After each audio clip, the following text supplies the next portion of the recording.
Hello everybody! I have the pleasure to introduce you to the brand new combination of a tabletop inspection rewinder from SMO and a tube scan inspection system. A marvelous integration according to Industry 4.0. The operator can sit very ergonomically in front of the machine. Both the machine and inspection functions are operated via this main touchscreen. On the large screen in the center, you see the real-time live image. In this case, it is a variable data code and other printed features. On this bidirectional machine, the unwind and rewind can change.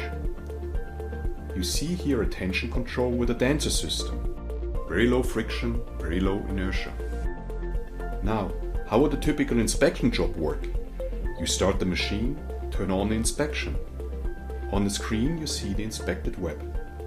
We have applied a dot to one of the labels. Now let's see how the machine will deal with it. Finds the defect which is shown on the main screen. The machine reverses and places the defect in front of the operator. With a potentiometer, you can fine-tune the placement if you need to.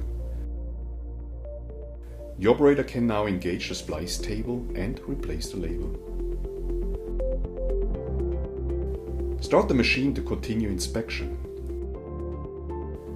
As I have not removed the defect, the tube scan finds the exact same defect again. You can also press the skip button and continue inspection to tell the machine to ignore the defects that you skipped. The excellent tension control of this machine can perfectly deal with extremely thin and flexible material. This film material, for instance, needs very low tension of just 1 Newton. I can demonstrate this by blowing onto the film.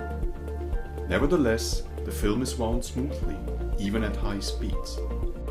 The Industry 4.0 integration of the system means communication between the rewinder, PLC and the inspection system. Here's the control of the machine.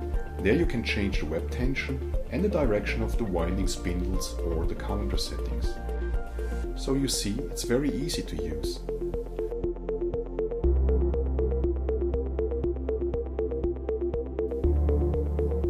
Talk to us about your inspection challenges and make your business more efficient.